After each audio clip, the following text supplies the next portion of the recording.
മറ്റൊരു വീഡിയോയിലേക്ക് എല്ലാവർക്കും സ്വാഗതം. നിങ്ങളുടെ ക്രഷിനെ നിങ്ങൾ പ്രപ്പോസ് ചെയ്തു, എന്നാൽ ആ പ്രപ്പോസൽ അവർ റിജക്റ്റ് ചെയ്തു. എന്നാൽ നിങ്ങൾക്ക് അവരെ മറക്കാൻ വയ്യ. അവരെ എങ്ങനെയും നിങ്ങൾക്ക് വളച്ചെടുക്കണം. എങ്ങനെ? അതിനുവേണ്ടി യൂസ് ചെയ്യാവുന്ന ഒരു പ്ലേ ബോയ് ട്രിക്കാണ് ഇന്ന് പറയാൻ പോകുന്നത്. ഈ പ്ലേ ബോയ് എന്ന് പറഞ്ഞാൽ എന്താണെന്ന് ഞാൻ പറഞ്ഞു തരേണ്ട കാര്യമില്ലല്ലോ, നിങ്ങൾക്കറിയാമെന്ന് വിശ്വസിക്കുന്നു. ട്രിക്ക് പറയുന്നതിന് മുമ്പായി മറ്റൊരു പ്രധാനപ്പെട്ട കാര്യം, ഈ ഒരു ട്രിക്ക് കറക്റ്റായിട്ട് വർക്ക് ആകണമെങ്കിൽ നിങ്ങളുടെ ക്രഷുമായിട്ട് നിങ്ങൾക്കൊരു കണക്ഷൻ ഉണ്ടായിരിക്കണം. അതുമാത്രമല്ല, നിങ്ങളെപ്പറ്റി യാതൊരു രീതിയിലുള്ള തെറ്റിദ്ധാരണകളോ അല്ലെങ്കിൽ ഒരു ബാഡ് ഇമേജോ അവർക്ക് നിങ്ങളെപ്പറ്റി ഉണ്ടാവരുത്. അപ്പോൾ ഈ പ്ലേ ബോയ് ട്രിക്സിലെ ആദ്യത്തെ കാര്യമെന്ന് പറയുന്നത്, നിങ്ങൾക്ക് അവരോടുള്ള കാഴ്ചപ്പാട് ആദ്യം മാറ്റുക. അവർക്ക് വലിയ പ്രാധാന്യം കൊടുക്കാതിരിക്കുക. ഇനി ഇതുവരെ നിങ്ങളത് കൊടുത്തുകൊണ്ടിരുന്ന വ്യക്തിയാണെങ്കിൽ അത് കൊടുക്കുന്നത് നിർത്തുക. അവരോടുള്ള ശ്രദ്ധ കുറയ്ക്കുക. എന്നിട്ട് അവരെ സാധാരണ ഒരു മനുഷ്യരായിട്ട് കാണാൻ ശ്രമിക്കുക. നിങ്ങൾ മറ്റുള്ളവരെ എങ്ങനെ കാണുന്നോ അതുപോലെ തന്നെ അവരെയും കാണാൻ ശ്രമിക്കുക. അത്രേ ഉള്ളൂ. മറ്റുള്ളവരുടെ കൂടെ എത്ര സമയം ചെലവഴിക്കുന്നോ അത്രയും തന്നെ അവരുടെ കൂടെയും സമയം ചെലവഴിക്കുക. അല്ലെങ്കിൽ അവർ ബസ് സ്റ്റോപ്പിൽ പോയി നിൽക്കുമ്പോൾ അവരുടെ കൂടെ പോയി നിൽക്കുക, അല്ലെങ്കിൽ അതേ ബസ് സ്റ്റോപ്പിൽ പോയി നിൽക്കുക. അവർ കയറുന്ന ബസ്സിൽ കയറി അതിൻ്റെ ഏതെങ്കിലും കമ്പിയുടെ ഒരറ്റത്ത് തൂങ്ങിയിരിക്കുക. അങ്ങനെയൊന്നും ചെയ്യരുത്. അങ്ങനെ ചെയ്യുന്നുണ്ടെങ്കിൽ അതിപ്പോഴേ നിർത്തുക.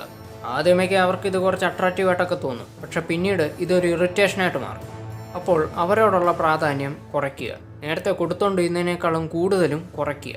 അതാണ് ആദ്യത്തെ സ്റ്റേജ്. ഇനി അടുത്ത സ്റ്റേജ് എന്ന് പറയുന്നത്, മറ്റ് ഗേൾസിന് നിങ്ങൾ വേണ്ടപ്പെട്ടവനാണ് എന്നൊരു ബോധ്യം അവരെ ബോധ്യപ്പെടുത്തുക എന്നുള്ളതാണ്. നിങ്ങളുടെ ക്രഷിനെ ബോധ്യപ്പെടുത്തുക. ഫോർ എക്സാമ്പിൾ പറയുകയാണെങ്കിൽ, ഇപ്പോൾ നിങ്ങളുടെ ക്രഷ് ഷോപ്പിങ്ങിനോ എവിടെയോ പോയിട്ട് വരുമ്പോൾ അവിചാരിതമായിട്ട് അവർ നിങ്ങളെ കണ്ടു. അപ്പോൾ അവർ നിങ്ങളെ കണ്ടപ്പോൾ നിങ്ങളുടെ ചുറ്റും കുറച്ച് പെൺകുട്ടികളാണ്. എന്താണെന്നറിയില്ല, നിങ്ങൾ അവരോട് ഭയങ്കരമായിട്ട് സന്തോഷിച്ച് സംസാരിച്ചു കൊണ്ടിരിക്കുകയാണ്. അപ്പോൾ ഇത് കാണുന്ന നിങ്ങളുടെ ക്രഷിന് ചെറിയ രീതിയിലൊരു കോംപ്ലക്സ് അടിക്കും. കാരണം നിങ്ങളുടെ ഒരു പ്രപ്പോസൽ നിങ്ങളുടെ ക്രഷ് റിജക്റ്റ് ചെയ്തതാണ്. പക്ഷേ അവർക്കറിയില്ലായിരുന്നു നിങ്ങൾ ഇത്രയ്ക്കും പെൺകുട്ടികൾക്ക് വേണ്ടപ്പെട്ടവനാണ്. അപ്പോൾ ഈ ഒരു ചിന്ത അവരുടെ മനസ്സിൽ ഉടലെടുക്കും. അപ്പോൾ ഇത്തരത്തിലുള്ള ഒരു സിറ്റുവേഷൻ നിങ്ങൾ എങ്ങനെയും ക്രിയേറ്റ് ചെയ്തെടുക്കുക. അതൊന്നെങ്കിൽ അവരുടെ കൺമുമ്പിൽ വെച്ച് ചെയ്യാം. അതുമല്ലെങ്കിൽ നിങ്ങളിപ്പോൾ ഇൻസ്റ്റാഗ്രാമിലോ മറ്റോ അവരെ ഫോളോ ചെയ്യുന്നവരാണെങ്കിൽ ഇതുപോലെ ഒരു 5-6 പെൺകുട്ടികളുടെ കൂടെ നിൽക്കുന്ന ഒരു ഫോട്ടോയൊക്കെ എടുത്ത് സ്റ്റോറി ഇടാം. അപ്പോൾ ഈ സ്റ്റോറി കണ്ടു കഴിയുമ്പോൾ എന്തായാലും അവർക്ക് തോന്നിപ്പോവും. അപ്പോൾ അവർ കാണത്തക്ക രീതിയിൽ അത്തരത്തിലുള്ള ഒരു സിറ്റുവേഷൻ ക്രിയേറ്റ് ചെയ്യുക. ഇപ്പോൾ പറഞ്ഞ ഈ സിറ്റുവേഷൻ ബേസ്ഡ് ആയിട്ടുള്ള ഈ ട്രിക്ക് ഇത് ഹൈലി എഫക്റ്റീവാണ്. കാരണം ഇത് ഇമോഷണലി ബന്ധപ്പെട്ട് കിടക്കുന്ന ഒരു സിറ്റുവേഷനാണ്. തനിക്ക് കിട്ടേണ്ടിയിരുന്ന എന്തോ ഒന്ന് മറ്റുള്ളവർ കൊണ്ടുപോയ പോലെ ഒരു ഫീലിംഗ് ആണ് ഇതിലൂടെ നിങ്ങളുടെ ക്രഷിന് തോന്നുക. തീർച്ചയായിട്ടും അവർ ഇതിനെപ്പറ്റി ചിന്തിക്കുകയും ചെയ്യും. അതുപോലെ തന്നെ നിങ്ങളുടെ ക്രഷിൻ്റെ റിജക്ഷൻ നിങ്ങളെ കാര്യമായ രീതിയിൽ ബാധിച്ചിട്ടില്ല എന്നും കൂടി അവരെ ബോധ്യമാക്കി കൊടുക്കുക. അതിനു വേണ്ടിയിട്ട് നിങ്ങൾ എവിടെ നിന്നാലും കൂടുതൽ സന്തോഷവാനാണ് എന്ന് തോന്നിപ്പിക്കുന്ന രീതിയിലുള്ള സിറ്റുവേഷനും കൂടി ഉണ്ടാക്കിയെടുക്കുക. ഒരുപക്ഷെ ഇത്രയൊക്കെ കഴിയുമ്പോഴേക്കും നിങ്ങളുടെ ക്രഷ് ഒരു സിറ്റുവേഷൻ തന്നെ ക്രിയേറ്റ് ചെയ്ത് നിങ്ങളുമായിട്ട് അടുക്കുവാനുള്ള ഒരു സാഹചര്യം ഉണ്ടാക്കും.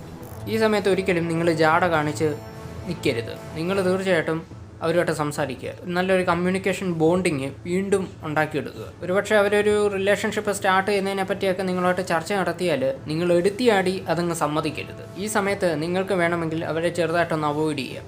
അവോയ്ഡിങ്ങിനെ പറ്റി ഒരു വീഡിയോ നമ്മുടെ ചാനലിൽ നേരത്തെ ചെയ്തിട്ടുണ്ട്. അത് ഞാൻ മുകളിൽ ഐ ബട്ടണിൽ കൊടുത്തേക്കാം. ക്രഷിനെ കൃത്യമായ രീതിയിൽ എങ്ങനെ അവോയ്ഡ് ചെയ്യാമെന്ന് ആ വീഡിയോയിൽ പറയുന്നുണ്ട്. അപ്പോൾ ഇത്രയൊക്കെയാണ് ഇന്നത്തെ വീഡിയോ. വീഡിയോ ഇഷ്ടപ്പെട്ടാൽ ലൈക്ക് ചെയ്യുക, ചാനലൊന്ന് സബ്സ്ക്രൈബ് ചെയ്യുക. മറ്റൊരു വീഡിയോ ആയിട്ട് ഞാൻ വീണ്ടും വരാം. അതുവരെ ഗുഡ് ബൈ.